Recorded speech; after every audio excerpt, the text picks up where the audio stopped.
بسم اللہ الرحمن الرحیم۔ السلام علیکم۔ اللہ پاک کو ہنسا دینے والے 3 کام۔ حدیث میں ہے کہ چند باتیں ایسی ہیں ان سے اللہ کو ہنسی آتی ہے جیسی ہنسی اس کی شان کے مناسب ہے۔ حدیث میں ہے کہ 3 موقعوں پر اللہ تعالیٰ کو ہنسی آتی ہے۔ اس سے پہلے ہم آپ کو بتائیں گے کہ اللہ تعالیٰ ان لوگوں کو ناپسند کرتا ہے۔ اللہ تعالیٰ زیادتی کرنے والوں کو پسند نہیں فرماتا، تو بے شک اللہ تعالیٰ کافروں سے محبت نہیں کرتا،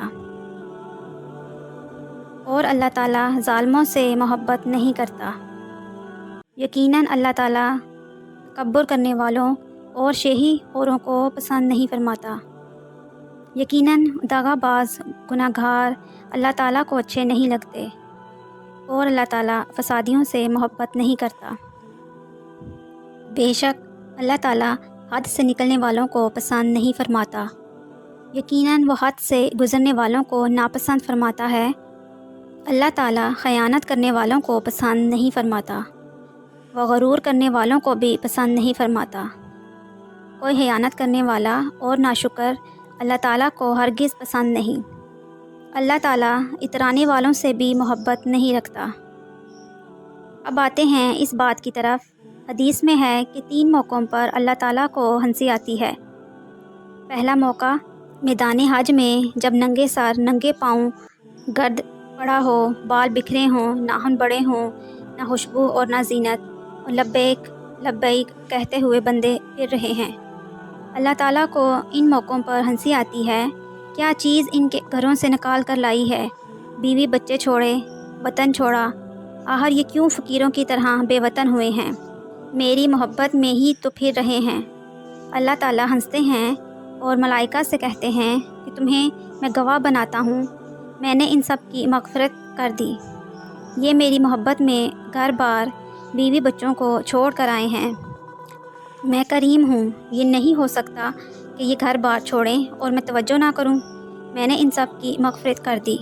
تو اس خوشی کو ہنسی سے تعبیر کیا گیا ہے۔ فرضیت کی شرائط۔ حج میں فرض ہونے کی 8 شرطیں ہیں۔ جب تک وہ نہ پائی جائیں حج فرض نہیں ہوتا۔ حج صرف وہی مسلمان کر سکتا ہے جس کے پاس استطاعت ہو۔ حج صرف مسلمان ہی کر سکتا ہے۔ اگر استطاعت تھی مگر مسلمان نے حج نہ کیا، پھر فقیر ہو گیا، تب بھی اس پر حج کا فرض باقی رہے گا۔ دارالحرب۔ اگر دارالحرب میں ہو اور باقی شرائط پوری ہوں اور اسے اس بات کا علم ہو کہ حج اسلام میں ایک فرض ہے، تو اس پر تب ہی حج فرض ہوگا۔ اگر اس تک اسلام کی یہ تعلیم نہ پہنچ سکی تھی تو حج فرض نہیں ہوگا۔ اگر بلوغت سے قبل حج کر بھی لیا تو اس کا حج صحیح ہے، مگر یہ نفلی حج گنا جائے گا۔ لیکن بالغ ہونے کے بعد اسے فرض حج ادا کرنا ہوتا ہے۔ صرف عاقل پر ہی حج فرض ہوتا ہے، مجنون پر نہیں ہوتا۔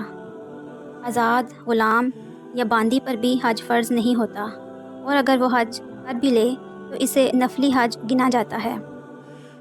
اگر مالک نے آزاد کر دیا، اب اگر اس کے پاس حج کی شرائط پوری ہیں تو اس پر حج فرض ہوگا، کیونکہ اب وہ آزاد ہے۔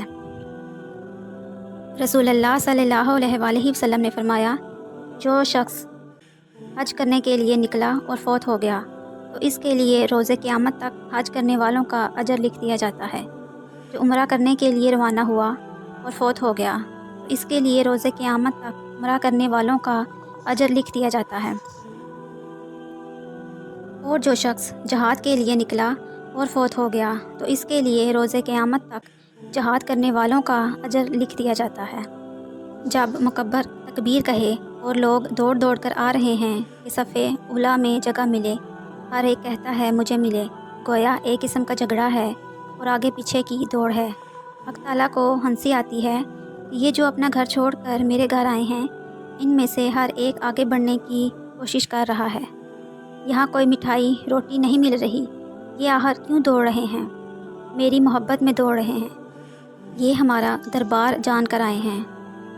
یہ اپنے پروردگار کے جتنا بھی قریب ہو جائیں گے اتنے ہی درجات بلند ہوں گے۔ اس سے خوش ہو کر اللہ تعالیٰ کو ہنسی آتی ہے۔ تیسرا موقع۔ فرمایا گیا کہ خاوند اور بیوی سو رہے ہیں، اچانک خاوند کی آنکھ کھلی اور جی چاہا کہ تہجد پڑھ لوں۔ اس نے بیوی کے منہ پر پانی کا چھینٹا مارا تو وہ اٹھ بیٹھی۔ اس نے کہا کیا مصیبت آئی ہے؟ خاوند نے کہا 2 رکعت نفل پڑھ لیں، تہجد کا وقت ہے۔ اللہ تعالیٰ کو اس بات پر ہنسی آتی ہے کہ یہ آرام سے میٹھی نیند سو رہی تھی، ایک دم گھبرا کے اٹھی کہ بارش تو نہیں آ گئی۔ خاوند نے کہا بارش تو نہیں مگر 2 رکعت نفل پڑھ لیں۔ تو یہ آگے سے کہتی ہے میں شکریہ ادا کرتی ہوں کہ مجھے 2 رکعت پڑھنے کی توفیق عطا ہو گئی۔ اس نے بھی کھڑے ہو کر 2 رکعتیں پڑھی۔ بیوی نے خاوند کے منہ پر چھینٹا مار دیا تو وہ ہڑبڑا کے اٹھ بیٹھا۔ یہ موقع بھی اللہ تعالیٰ کی ہنسی کا ہوتا ہے کیونکہ یہ تینوں چیزیں درجات کے بلند ہونے کا سبب ہیں۔